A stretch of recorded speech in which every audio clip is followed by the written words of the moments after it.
As the economy starts to rebound from the pandemic, one big question comes to mind. What are the long-term impacts? A new report from the Washington Post suggests this new economy is very different from February of 2020.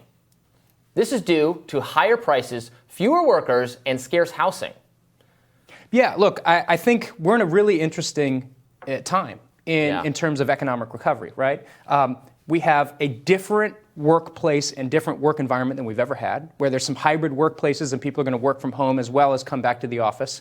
I think it's very clear that housing prices are up and that there's a scarcity of affordable housing for people. And then, lastly, there is just a wealth of positions that remain unfilled. What's going on here? How do you think that we move forward in this? And where are we like a year from now? Right. Remote work is such a revolution right now. And I think it's hard to say exactly how it's going to change things because we don't know how permanent it's going to be. Obviously, it's going to be a factor. I have tended to be a bit more negative on it because I don't like remote work very much. And as a journalist, I've always had some flexibility to work from home and kind of go to the office when I want. So now maybe more Americans are also going to enjoy that, and I support that. That's fine. I think, at least in the field of the media, I have noticed that people not working together in offices has created a lot of toxic drama spilling out from Slack to Twitter. I'm not talking about my own workplace, but the drama at the New York Times, the Atlantic, other like prestigious mainstream media places, right, where like woke employees are running out senior editors. I think it's happening because these people are not interacting face to face. So there are benefits of being together for office place cohesion, that kind of thing. That said, it's going to be a tremendous convenience if you can actually live in a different city now than the one you work in, because that will be more efficient. That will help actually reverse some of those trends where everybody has to concentrate in these big cities and live within, commuting distance from their workplace. So it would be helpful for the economy. It'd be good if more people can live somewhere else other than where they work. Yeah, look, I love the flexibility portion of it. And I run a creative agency, and that creative agency works in politics, and we did all of our work remote last cycle. In very few instances were we actually able to get together because of COVID restrictions, and it actually was great. And I think there are a lot of instances where, that kind of environment will persist. We're never going back to a full-time office staff. Now, I agree with you 100%. Like, there is some element of cohesion that happens when people are together, and some element of brainstorming and kind of, creative synergy that certainly does exist when people are together. And like you said, just the basics of human relations, right? Like, it matters. You never have an argument via text because you never really know what the person is actually saying. It's much different when you're sitting down in front of them. So I think there's something definitely to be said for that. I think, one of the real interesting things here as we look at this new economy is like, who's being affected by this, kind of steep incline in home prices, right? And I did a segment about it last week where cash buyers are coming in and just buying houses in cash. It's sometimes $1 million over the asking price.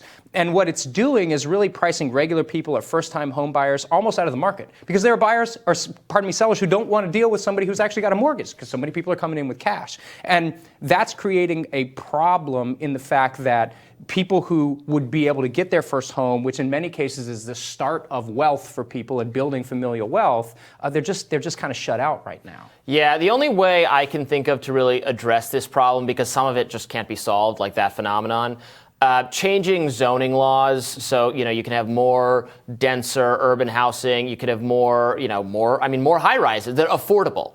And it's in so many places in California, everywhere. It's so difficult to build because the local officials, the local neighborhood will fight any change. Some of these ridiculous, like historical preservation board stuff where you can't change like an old, ugly grocery store or diner from the 70s that actually has no historic value whatsoever. No, rip that down, put in housing, because that's the only way we're going to fix like the housing issue. That's got to be part of it.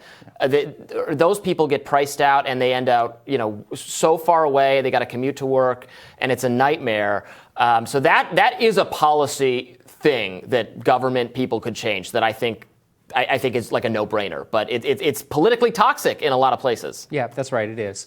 The report also found that the top 20% of income earners drive recession recoveries, which deepen the country's wealth inequality. This occurred following the Great Recession in 2008 and further cemented this group's upper hand in the U.S. economy. Heather Long also reports that luxury spending is reshaping the economy. Robby, what do you think? The rich are getting richer, the poor are getting poorer, and now everybody's chasing, those who have the most dollars, right? Yeah, they are. I mean, income inequality, it's hard to measure exactly. Like, it has gotten worse in some ways. I think what's gotten worse is that many of the things that everybody depends on get more expensive, like childcare. Like having children is harder because the price of education goes up. Your medical bills go up. The cost of that kind of stuff goes up.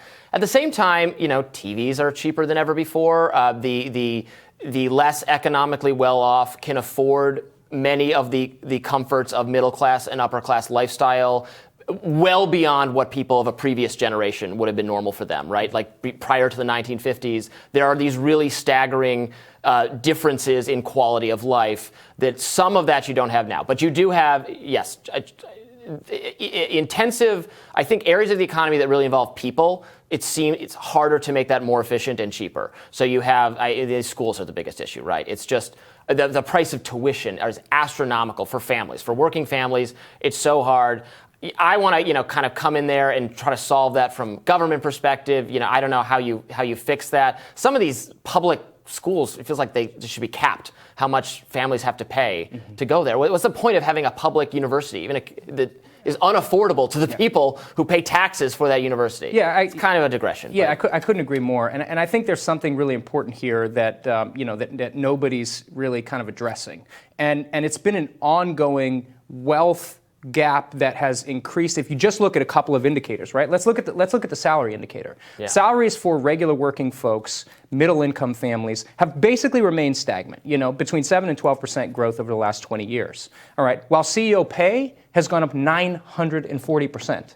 And the minimum wage hasn't moved. Yeah. So you have this bottom kind of income earner where everything you're saying is increasing in cost, yet people aren't making any more money. And yes, quality of life may be rising, but what are we paying in order to feel like we have that quality of life? We're working longer hours, up to minimum 200 more hours per week since just the 80s, right? And if it comes to a two-income family, you're talking about 400 to 500 more hours a week, which is 4 weeks. Like, we're working a month longer, spread out in hours, and that's lowering the quality of life for people. And, when you get a lower quality of life, even though some measures of the standard of living are increasing, the question is, like, what are we actually getting here? And is it worth it? Yeah, I'm more interested in, I think, universal basic income as a potential solution to some of this, more so than minimum wage. I'll tell you the problem I have with minimum wage, especially the federal minimum wage, would be, there's some, like, $15 is just a vastly different sum of money to be paid per hour depending on where you live in the country. It makes no sense for it to be the same rate everywhere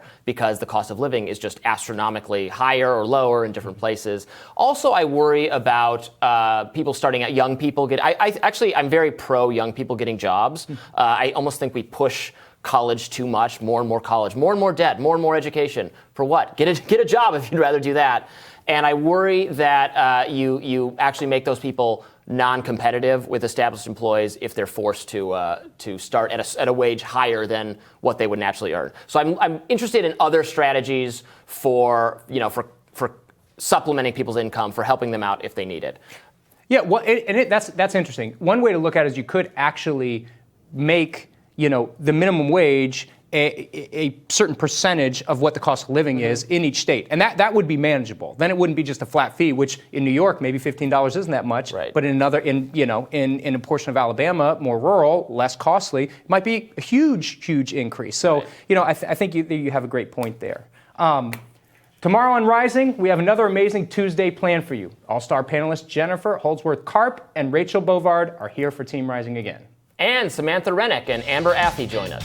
Don't forget to hit like, share, and subscribe so you don't miss any of our videos, and we'll see you all tomorrow. Take care.